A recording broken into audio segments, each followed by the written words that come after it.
बिस्मिल्लाहिर्रहमानिर्रहीम। अस्सलाम वालेकुम दोस्तों, उम्मीद है कि आप खैरियत से होंगे। Welcome to my YouTube channel. दोस्तों, आज की इस वीडियो में हम लोग सीखेंगे कि डिजिटल मल्टीमीटर को कैसे इस्तेमाल किया जाता है। इस वीडियो में मैं आप लोगों को कंप्लीट गाइड करूंगा कि एक डिजिटल मल्टीमीटर को कैसे यूज़ करना है। तो वीडियो को कंप्लीट देखिएगा इंशाल्लाह। वीडियो को कंप्लीट देखने के बाद आप लोग मुकम्मल तौर पर सीख चुके होंगे कि एक डिजिटल मल्टीमीटर को कैसे यूज़ किया जाता है। तो चलिए शुरू करते हैं। तो यह है जी दोस्तों डिजिटल मल्टीमीटर DT33C इसका मॉडल है और ये एक चाइनीज़ मल्टीमीटर है। इसमें एक और कंपनी आती है यूनिटी, उसके जो मल्टीमीटर हैं वो भी बहुत अच्छे हैं। तो ये जो मल्टीमीटर है इसके इस फ्रंट वाले एरिए को हम लोग 3 हिस्सों में तकसीम करते हैं। जो पहला वाला एरिया है इसको हम लोग डिस्प्ले एरिया बोलते हैं, इसको सिलेक्शन एरिया, और नीचे वाले एरिया को कनेक्टिंग एरिया बोला जाता है। ये जो नीचे वाला एरिया है दोस्तों, यहाँ पर जो लीड्स लगाई जाती हैं उनको प्रॉब्स बोला जाता है। ये 2 लीड्स हैं, ठीक है, एक रेड और दूसरी ब्लैक। ये यहाँ पर लगाई जाती हैं किसी भी पैरामीटर्स को मेजर करने के लिए। अब इस मल्टीमीटर के थ्रू आप लोग कौन कौन से पैरामीटर्स को मेजर कर सकते हैं इसके बारे में बात करते हैं, और उन पैरामीटर्स के सिंबल कौन से हैं इस मल्टीमीटर के ऊपर वो मैं आप लोगों को यहाँ पर कागज़ पर बना के दिखाऊंगा कि कौन सा पैरामीटर जो है उसका क्या सिंबल है, ताकि आप लोग बाद में रीडिंग लेते वक्त किसी किस्म की मिस्टेक ना कर सकें। तो दोस्तों, इस मल्टीमीटर के थ्रू हम लोग जो पैरामीटर्स मेजर कर सकते हैं उसमें सबसे पहले AC वोल्टेजेस आते हैं। इस मल्टीमीटर के थ्रू आप लोग AC वोल्टेजेस जो हैं वो मेजर कर सकते हैं। आपके घर में आने वाली जो सप्लाई है उसको AC सप्लाई बोला जाता है। तो इसके थ्रू आप लोग AC वोल्टेजेस मेजर कर सकते हैं, और उसके लिए जो सिंबल यहाँ पे यूज़ किया जाता है AC वोल्टेजेस को, वो ये वाला यूज़ किया जाता है। तो मैं आप लोगों को दिखा देता हूँ। तो ये वाला जो एरिया है, ये देखें, जहाँ पे ये V लिखा है और उसके साथ ये सिंबल बना है, ये वाला जो ये सिंबल यहाँ पे मैंने कागज़ पर बनाया है। अगर यहाँ पे आप लोगों ने AC वोल्टेजेस को फाइंड आउट करना हो तो आप सिलेक्शन में से इसको यहाँ पे सिलेक्ट कर देंगे। मैक्सिमम के ऊपर आप हमेशा सेलेक्ट करेंगे। तो यहाँ पे सिलेक्ट करने के बाद आप लोग इससे AC वोल्टेजेस मेजर कर सकते हैं। कैसे करने हैं वो भी मैं आप लोगों को आगे बताऊंगा, कंप्लीट गाइड करूंगा, चेक करके भी दिखाऊंगा कि आप लोगों ने कैसे करने हैं। इसके बाद आ जाते हैं जी DC एम्पेयर्स की जानिब। इस मल्टीमीटर के थ्रू आप लोग DC एम्पेयर्स को मेजर कर सकते हैं। तो यहाँ पे हम लोग लिख लेते हैं DC एम्पेयर्स, ठीक है। ये DC एम्पेयर का ये वाला साइन है, देख लें, A लिखा हुआ है, ठीक है। आगे स्ट्रेट लाइन है और इसके नीचे डॉट डॉट हैं। अगर कोई ऐसी चीज़ है जिसके आप लोग DC एम्पेयर्स को फाइंड आउट करना चाहते हैं तो आप ये वाला जो एरिया है इसको सिलेक्ट करेंगे, यहाँ से लेके यहाँ तक। ये देखें, ये जो 10 लिखा हुआ है यहाँ से लेकर, और ये ऊपर जो 2000 लिखा हुआ है यहाँ तक का जो एरिया है, ये DC एम्पेयर्स को मेजर करने के लिए है, ठीक है। इस मल्टीमीटर के ज़रिए आप लोग 200 मिली एम्पेयर से लेके 10 एम्पेयर तक की जो रीडिंग है वो ले सकते हैं। इसके बाद अगर आप लोग बात करें एक और पैरामीटर की, जो तीसरा थर्ड वन है, ये फर्स्ट हो गया। सेकंड, थर्ड पैरामीटर जो इस मल्टीमीटर के थ्रू आप लोग फाइंड कर सकते हैं वो टेम्परेचर, ठीक है। और इसके लिए जो साइन यूज़ किया जाता है, इसके लिए कोई स्पेसिफिक साइन तो नहीं है ये, लेकिन ये जो 2 डिग्री सेल्सियस और डिग्री फ़ारेनहाइट इसके लिए यूज़ किया जाता है, ये लिखा हुआ है आप लोगों के सामने C और F। अगर आप लोगों ने टेम्परेचर को फाइंड आउट करना है तो आप लोग इसके थ्रू ये फाइंड आउट कर सकते हैं। टेम्परेचर के लिए एक अलग से प्रॉब आती है, लेकिन इस मॉडल के अंदर वो टेम्परेचर की जो प्रॉब है वो मौजूद नहीं है, तो इसको हम रहने देंगे। इसके अलावा जो बाकी सारे पैरामीटर्स हैं वो कैसे चेक किए जाते हैं तो वो मैं आप लोगों को कंप्लीट गाइड करूँगा। इसके बाद हम लोग बात कर लेते हैं एक और पैरामीटर की। तो इसके थ्रू चौथे नंबर पे जो आप पैरामीटर फाइंड कर सकते हैं, कॉन्टीन्यूटी,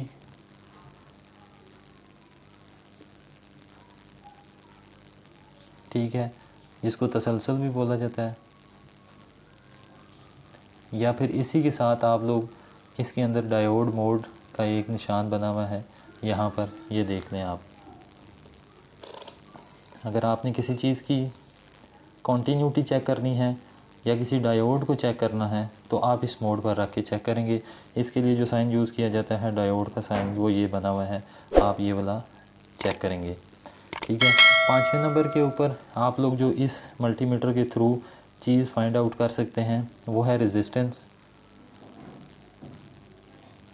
करंट के रास्ते में जो रुकावट होती है उसको रेजिस्टेंस बोला जाता है। उसके लिए जो साइन यूज़ किया जाता है वो ये वाला साइन होता है।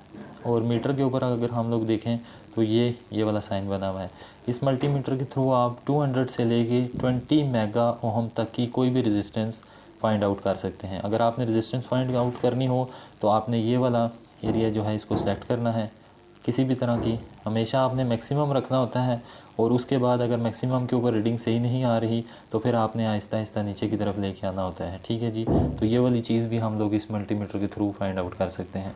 6ठे नंबर पर जो चीज़ हम लोग इस मल्टीमीटर के थ्रू फाइंड आउट कर सकते हैं वो है जी DC वोल्टेजेस। जी हाँ, अगर आप लोग DC वोल्टेजेस फाइंड आउट करना चाहें तो उसके लिए जो सिंबल यूज़ किया जाता है दोस्तों वो बिल्कुल स्ट्रेट लाइन है। ये वाली जो स्ट्रेट लाइन है ये यहाँ पे आप लोग देख सकते हैं, ये वोल्टेजेस लिखा हुआ है और इसके नीचे ये 3 डॉट्स हैं। यहाँ पे ये 3 डॉट्स आप डाल के चेक कर सकते हैं। ठीक है। ये 3 डॉट्स और जो स्ट्रेट लाइन होगी और जहाँ पे ये V का सिंबल होगा साथ में, तो अगर आप लोगों ने DC वोल्टेजेस फाइंड आउट करने हैं तो आप लोग ये वाला जो सिलेक्शन है ये वाली यूज़ करेंगे। तो होप कि आप लोगों को ये चीज़ समझ आ गई होगी। कॉपी पेंसिल अपने पास रखें और जो सिंबल मैंने आप लोगों को बताए हैं वो नोट कर लें, तो इंशाल्लाह आपकी रीडिंग कभी भी गलत नहीं होगी। ये जो 2 बटन्स हैं, एक ये ब्लू वाला और एक ये वाला येलो वाला, ये दोनों दोस्तों यूज़ किए जाते हैं। ब्लू वाला जो यूज़ किया जाता है वो लाइट के लिए यूज़ किया जाता है। ठीक है। अगर आप अंधेरे में काम कर रहे हैं तो आप इसको ऑन करके जो रीडिंग है वो बड़ी ही आसानी के साथ देख सकते हैं। और अगर आप कोई भी रीडिंग ले रहे हैं और उस रीडिंग को आप होल्ड करना चाहते हैं तो ये वाला जो येलो वाला बटन है इसको अगर आप प्रेस करेंगे तो वो रीडिंग जो यहाँ पे डिस्प्ले पे शो हो रही होगी वो होल्ड हो जाएगी, उसको आप बाद में यूज़ कर सकते हैं। ये अब इसकी बात कर लेते हैं कि इसकी प्रॉब्स को कैसे लगाना है किसी भी पैरामीटर को मेजर करते वक्त। तो ये इसकी जो 2 प्रॉब्स हैं, रेड और ब्लैक, तो यहाँ पर अगर आप लोग देखें कनेक्टिंग एरिया के अंदर तो एक यहाँ पे लिखा हुआ है कॉमन, यहाँ पे लिखा हुआ है V, ओहम, सेल्सियस, फ़ारेनहाइट और मिली एम्पेयर। तो इसका मतलब क्या है? इसका मतलब ये है कि जो ब्लैक वाली आपकी प्रॉब होगी वो कॉमन वाले यहाँ पे लगेगी। ठीक है। और दूसरी जो रेड वाली प्रॉब होगी वो यहाँ पे लगेगी। अगर आप लोगों ने फाइंड करनी है वोल्टेज, रेजिस्टेंस, टेम्परेचर, सेल्सियस में टेम्परेचर, फ़ारेनहाइट में, या मिली एम्पेयर। मिली एम्पेयर का मतलब है DC वोल्टेजेस। अगर आप लोगों ने फाइंड करनी है तो यहाँ पर आप लोगों की प्रॉब दूसरी वाली जो है वो लगेगी। ठीक है। और यहाँ पे एक और चीज़ देखें, आप लोगों ने लिखा, यहाँ पे लिखा हुआ है फ्यूज्ड 200 मिली एम्पेयर मैक्सिमम। इसका क्या मतलब है ये मैं आप लोगों को बाद में बताता हूँ। और ये जो 10 एम्पेयर मैक्सिमम लिखा हुआ है और ये जो तीसरी वाली जो हमारे पास कनेक्टिंग एरिया है यहाँ पे कौन सी लीड लगेगी इसके बारे में भी मैं बताता हूँ आप लोगों को। तो ये देखें, सबसे पहले ऊपर लिखा है unfused maximum 10 second each 15 minute. तो दोस्तों अगर आप लोगों ने इस मल्टीमीटर के थ्रू DC एम्पेयर को फाइंड आउट करना है तो DC एम्पेयर हमारे ये वाली जो यहाँ पे मौजूद हैं, ये देखें। अगर आप लोगों ने DC एम्पेयर फाइंड आउट करने हैं तो मीटर को आप यहाँ पे सेलेक्ट करेंगे, ये यहाँ पे। ठीक है। और अगर इस मल्टीमीटर के थ्रू आप लोगों ने 200 मिली एम्पेयर अगर आप लोगों ने चेक करने हैं तो फिर तो आप जो इसकी प्रॉब है वो यहीं पे लगी रहने देंगे। मैं आप लोगों को प्रॉब्स लगा के दिखाता हूँ। ये हम लोगों ने ये वाली प्रॉब यहाँ पे लगा दी, रेड वाली, और जो हमारे पास ब्लैक वाली है उसको हमने यहाँ पे लगा लेना है नॉर्मल रीडिंग्स लेने के दौरान। ठीक है। अगर कोई ऐसी चीज़, अगर उसके जो आपने जो उसका करंट है उसको फाइंड आउट करना है और उसका जो करंट है वो आप लोगों को लगता है कि 200 मिली एम्पेयर तक है, तो आप लोग इस प्रॉब को यहीं पे लगा रहने देंगे। और ये वाली जो प्रॉब है और ये वाला जो कनेक्टर है इसके अंदर फ्यूज़ भी मौजूद है। मतलब अगर ये वाला आप यूज़ करेंगे तो यहाँ पे आप लोगों को प्रोटेक्शन दी गई है फ्यूज़ की। 200 मिली एम्पेयर मैक्सिमम आप लोग इस लीड के थ्रू फाइंड आउट कर सकते हैं। और अगर आप लोग फाइंड आउट करना चाहें किसी भी ऐसी कोई इंस्ट्रूमेंट या ऐसा सर्किट जहाँ पर 2 मिली एम्पेयर से ज़्यादा करंट है, 10 एम्पेयर का करंट है, तो फिर आप लोगों ने ये जो रेड वाली है प्रॉब, इसको यहाँ पे नहीं लगाना, इसको आपने यहाँ से उतार के यहाँ पे लगा देना है। ठीक है दोस्तों, यहाँ पे आप लोग लगा देंगे, लेकिन यहाँ पे फ्यूज़ की जो प्रोटेक्शन है वो आप लोगों को नहीं दी गई। और आप मैक्सिमम 10 सेकंड के लिए 10 एम्पेयर जो है वो इससे रीडिंग ले सकते हैं हर 15 मिनट के बाद। मतलब आप लोग कॉन्टीन्यूसली 10 एम्पेयर की रीडिंग इससे नहीं ले सकते। तो इस चीज़ का आप लोगों ने ख्याल रखना होता है। बाकी जो रीडिंग्स हैं वो आप लोग यहीं पे लगा कर लेंगे। और अगर आप लोगों ने सिर्फ DC एम्पेयर की रीडिंग लेनी है तो यहाँ पे आप लोग ये वाली जो लीड है रेड वाली वो यहाँ पे लगी होगी, यहाँ से उतार के आपने यहाँ लगा लेनी है। लेकिन ख्याल ये रखना है कि जो 10 एम्पेयर हैं वो आप लोग मैक्सिमम 10 सेकंड के लिए प्रॉब्स लगाएंगे और यहाँ पे जो प्रोटेक्शन है वो भी मौजूद नहीं है। 10 सेकंड का मतलब ये है कि यहाँ पे ऐसे आप लोग चेक करेंगे, ठीक है, और आप लोग उठा लेंगे। मतलब ज़्यादा देर आप लोगों ने मीटर नहीं लगाना, नहीं तो आपका मीटर जो है वो ख़राब हो सकता है। अब इस मीटर के थ्रू हम लोग ये जो पैरामीटर्स दिए गए हैं इसको कैसे चेक करते हैं इसके बारे में बात कर लेते हैं। तो नॉर्मल हालत में मीटर आपका यहाँ पर ऑफ़ हो जाता है। अगर आप लोगों ने सबसे पहले इससे हम यहाँ से शुरू कर लेते हैं कि हम लोग सबसे पहले इससे AC वोल्टेजेस जो हैं फाइंड आउट करते हैं। जो आपके घर के अंदर जो सप्लाई आ रही होती है वो कितने वोल्टेजेस हैं। अगर आप लोग चेक करना चाहते हैं कि घर के अंदर जो सप्लाई आ रही है उसमें कितने वोल्टेजेस हैं, तो आप लोगों ने सिंपली, जैसे कि मैंने आप लोगों को बताया, मीटर को ऑन करेंगे, 500 की रेंज के ऊपर रखेंगे और इस साइन के ऊपर रखेंगे जो AC का साइन यहाँ पे आप लोगों को मैंने बताया है, इसके ऊपर। यहाँ पे देखना होता है कि मीटर की जो प्रॉब्स हैं आपकी वो सही जगह पे लगी हुई हैं या नहीं। तो अभी आप लोग देख सकते हैं कि जो मीटर की प्रॉब है, रेड वाली प्रॉब ख़ास तौर पे, वो DC एम्पेयर जब हम लोगों ने चेक करने के लिए मैं आप लोगों को बता रहा था तो वहीं पे लगी हुई है। तो आपने सबसे पहले इसको यहाँ से उतार के तो यहाँ पे लगा लेना है। ठीक है, ये यहाँ पे आप लोग देख सकते हैं कि वोल्ट, ओम, सेल्सियस, फ़ारेनहाइट और मिली एम्पेयर ये सब कुछ लिखा हुआ है। उसके बाद यहाँ पे आप लोगों ने मैक्सिमम रीडिंग 500 के ऊपर सेलेक्ट कर लेनी है। रीडिंग सेलेक्ट करने के बाद सिंपली इसकी रेड और ब्लैक जो प्रॉब्स हैं, ये हमारे पास एक्सटेंशन बोर्ड मौजूद है। ठीक है, यहाँ पे आप लोगों ने इसको इंसर्ट कर देना है। तो आप लोग देखेंगे कि आपके पास जो रीडिंग है वो आ चुकी है AC वोल्टेजेस की। तो ये देखें, ये आपके सामने रीडिंग जो है वो AC वोल्टेजेस की यहाँ पे सही तरह से लग रहा नहीं है, ये देखें। तो ये देखें 238 वोल्ट AC वोल्टेजेस की रीडिंग आप लोगों के सामने आ चुकी है। तो आप लोगों ने ऐसे AC वोल्टेजेस जो हैं वो चेक करने होते हैं डिजिटल मल्टीमीटर के थ्रू। AC वोल्टेजेस की बात कर ली हम लोगों ने। अब इसके बाद हम लोग बात कर लेते हैं जी कि इस मल्टीमीटर के थ्रू हम लोग यहाँ पे ये चेक कर लेते हैं कि DC वोल्टेजेस को कैसे फाइंड आउट करते हैं। फिर उसके बाद बाकी चीज़ें मैं आप लोगों को बताता हूँ कि DC वोल्टेजेस को हम लोग कैसे फाइंड आउट करेंगे। तो DC वोल्टेजेस के लिए मैंने आप लोगों को बताया कि कौन सा सिंबल यूज़ किया जाएगा।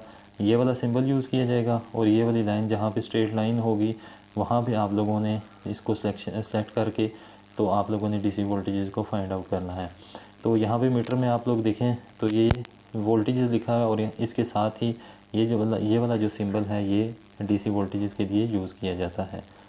तो हम लोग यहाँ पे इसको रख लेते हैं और मेरे पास मौजूद है इस टाइम 18650 लिथियम आयन सेल। इसके वोल्टेजेस को हम फाइंड आउट करेंगे कि इस जो सेल है ये कितने वोल्ट का है। तो सिंपली यहाँ पे 20 के ऊपर आप लोगों ने सेलेक्ट कर लेना है या मैक्सिमम के ऊपर आप लोगों ने सेलेक्ट कर लेना है। तो उसके बाद करने के बाद वही तरीका है, एक प्रॉब जो है उसको एक साइड पे सेल की या जो भी चीज़ होगी यहाँ पे और दूसरी वाली दूसरी साइड पे लगाएंगे तो आप लोगों को ये वोल्टेजेस बता देगा। तो ये देखें जी, ये जो हमारे पास सेल मौजूद है लिथियम आयन सेल, ये 3.89 DC वोल्टेजेस इसमें मौजूद हैं। ठीक है, तो आप लोगों ने सिंपली ऐसे DC वोल्टेजेस जो हैं वो फाइंड आउट करने हैं। अगर आप DC वोल्टेजेस में जो UPS की बैटरी है उसके अगर आप वोल्टेजेस फाइंड आउट करना चाहते हैं तो सिंपली उसके जो दो टर्मिनल होते हैं पॉजिटिव और नेगेटिव, उन दोनों पॉजिटिव और नेगेटिव टर्मिनल के ऊपर आप ये दोनों प्रॉब्स को लगाएंगे तो जो DC वोल्टेजेस हैं वो आप लोगों को फाइंड आउट हो जाएंगे। इसके बाद हम लोग चेक कर लेते हैं जी कि रेजिस्टेंस को कैसे फाइंड आउट करना है। अगर आप लोग रेजिस्टेंस चेक करना चाहते हैं किसी चीज़ की, किसी वायर की, तब भी, या फिर ये वाले जो छोटे रेजिस्टर होते हैं इनको आप लोगों ने चेक करना है, तो आप लोग कैसे चेक करेंगे। तो रेजिस्टेंस के लिए जो साइन यूज़ किया जाता है वो ये वाला यूज़ किया जाता है, ठीक है। ये रेजिस्टेंस लिखा है और इसके लिए ये वाला साइन यूज़ किया जाता है। तो मीटर में आप लोग देख लेंगे कि कहाँ पे ये वाला साइन मौजूद है। तो मीटर के अंदर ये वाला साइन यहाँ पे मौजूद है, ठीक है। यहाँ पे हम लोग लेके आ जाएंगे इसको। हम लोग इस तरह करते हैं कि 20 मेगा ओम के ऊपर सेलेक्ट कर लेते हैं और उसके बाद चेक करते हैं कि रेजिस्टेंस कितनी है और रीडिंग क्या आ रही है। तो कैसे चेक करेंगे, ये रजिस्टर के दो जो है वो कांटेक्ट होते हैं, देख लें, एक ये और दूसरा ये इस साइड वाला। तो एक प्रॉब एक के ऊपर और दूसरी प्रॉब दूसरे के ऊपर लगाएंगे, ठीक है। तो आप लोग देखेंगे कि आप लोगों के पास मीटर की क्या रीडिंग जो है वो आई है। मैं आप लोगों को दिखाता हूँ, कनेक्ट कर लूँ। तो ये देखें मीटर आप लोगों के पास जो रीडिंग सेलेक्ट दे रहा है वो ज़ीरो दे रहा है। अब ज़ीरो क्यों दे रहा है, क्योंकि ये जो रजिस्टर है इसकी वैल्यू इतनी ज़्यादा नहीं है जितनी ज़्यादा हमने मीटर से सिलेक्ट की हुई है। ये चेक करें। तो हम लोग इसको क्या करेंगे, हम लोग इसको कम सेलेक्ट कर लेंगे। तो ये देखें आप लोगों के सामने रीडिंग आ गई है। अगर मैं इसको 20 के ऊपर करता हूँ तो ये देखें ये आप लोगों को फिर भी सही रीडिंग नहीं देगा। इसको 2000 के ऊपर करता हूँ तो ये आप लोगों को यहाँ पे रीडिंग सही देगा। ये 560 ओम का रजिस्टर है हमारे पास, ठीक है। ये देखें यहाँ पे ये दे रहा है 552। तो जो 8 ओम ये बाकी नहीं बता रहा, वो इसके अंदर टॉलरेंस होती है। अगर आप लोगों को मौजूद हो ±10% की टॉलरेंस इस रजिस्टर के अंदर मौजूद होती है।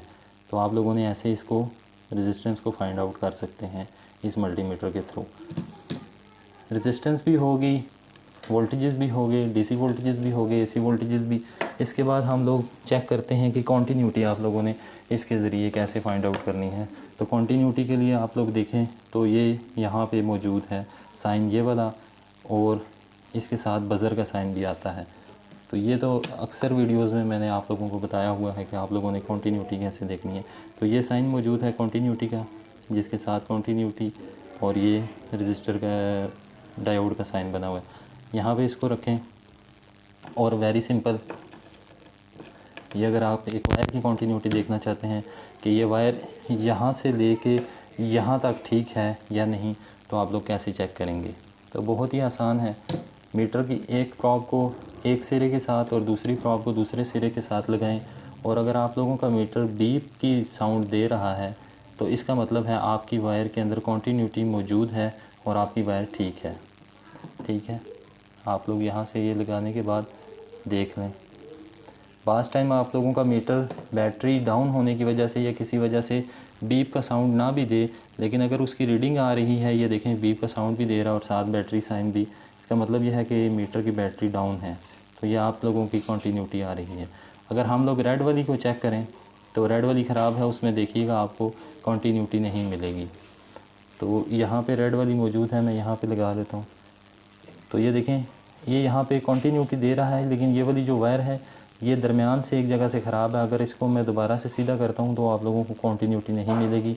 जो एक्सटेंशन वाली वीडियो थी उसकी ये वायर है, तो मुझे पता है कि ये वायर एक साइड से ख़राब भी है। तो आप लोग ऐसे कॉन्टीन्यूटी चेक कर सकते हैं, ठीक हो। ये जी कॉन्टीन्यूटी का भी मैंने आप लोगों को बता दिया। इसके बाद आ जाती है जी टेम्परेचर, ये वाला टेम्परेचर।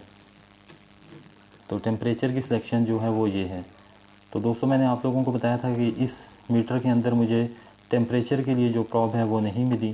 तो टेम्परेचर जो है वो फ़िलहाल के लिए मैं आप लोगों को चेक नहीं करा के बता सकता। लेकिन ये देखें ये वाली जो प्रॉब है यहाँ पे दिया हुआ है डिग्री सेल्सियस और डिग्री फ़ारेनहाइट, यहीं पे लीड लगेगी और कॉमन यहीं पे लगेगी। और टेम्परेचर के लिए एक सिंपल सा आगे से इन्होंने सेंसर दिया होता है, जिस सेंसर के थ्रू आप किसी भी चीज़ का जो टेम्परेचर है वो फाइंड आउट कर सकते हैं। अब सबसे लास्ट में रह गया डीसी एम्पेयर आप लोगों ने कैसे फाइंड आउट कर रहे हैं। तो ये हम लोग चेक कर लेते हैं। तो इसके लिए मेरे पास मौजूद है जी वेरिएबल पावर सप्लाई, ठीक है। इसको हम लोग ऑन कर लेते हैं वेरिएबल पावर सप्लाई को।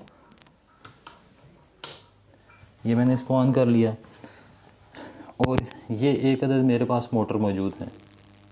ठीक है, इस मोटर के डीसी एम्पेयर को हम लोग फाइंड आउट करेंगे कि मोटर के कितने डीसी एम्पेयर्स हैं।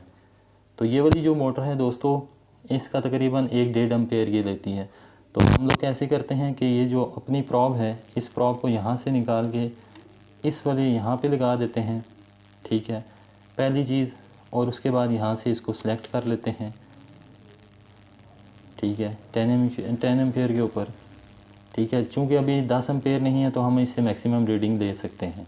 इसके बाद मैं एक और चीज़ आप लोगों को बता दूं कि कोई भी जो एम्पेयर मीटर होता है, जिस तरह ये एम्पेयर मीटर यहाँ पे लगा हुआ है, तो दोस्तों ये एम्पेयर मीटर जो होता है हमेशा लोड के सीरीज़ में आता है। अगर आपने किसी भी चीज़ के एम्पेयर्स फाइंड आउट करने हैं तो आपको उस चीज़ को सीरीज़ में लगाना पड़ेगा। तो हम लोग इस जो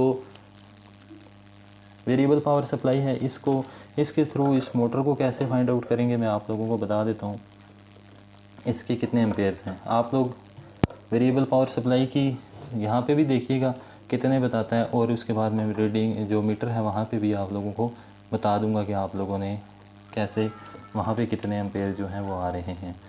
तो सबसे पहले हम लोग ये वाली जो प्रॉब है इसको यहाँ पे लगा देते हैं और दूसरी वाली को ऊपर लगा लेते हैं। तो आप देखें कि हमारे पास जो मोटर है वो इस टाइम ऑन हो चुकी है। ठीक है, ये मोटर हमारे पास ऑन है, सही है। और ये वोल्टेज यहाँ पे आप लोग देख लें, इसकी लीड से नहीं है। तो अगर मैं यहाँ से लगा लूँ,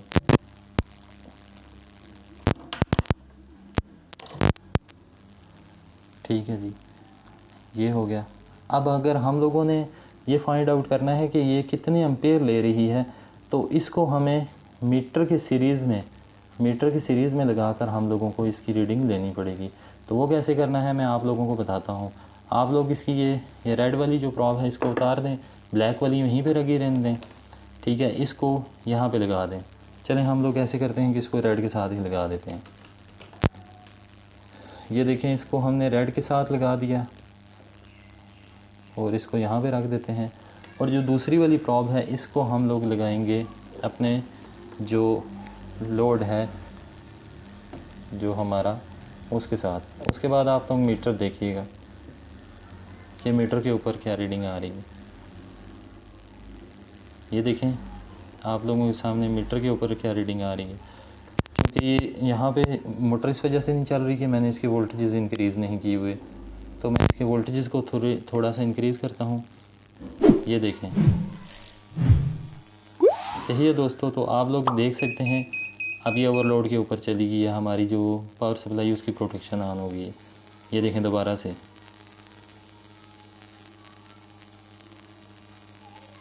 ठीक है दोस्तों। तो आप इसकी रीडिंग देख सकते हैं कि इसकी रीडिंग फ्लक्चुएट कर रही है, लेकिन तरीक़ाकार जो है वो यही है। इस तरीके के ज़रिए आप लोग फाइंड आउट कर सकते हैं डीसी एम्पेयर्स को।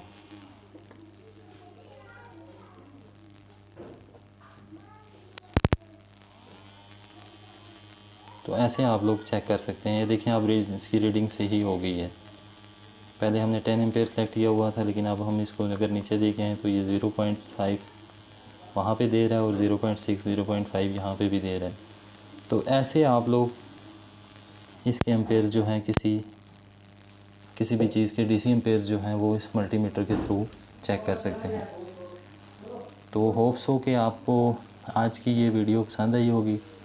वीडियो काफ़ी बड़ी हो गई है लेकिन इन्फॉर्मेटिव वीडियो है। तो अगर आप लोग वीडियो पूरी देखेंगे तो इंशाल्लाह मुझे उम्मीद है कि आप लोग बड़ी ही आसानी के साथ इस मल्टीमीटर के थ्रू कोई भी पैरामीटर चेक कर सकते हैं।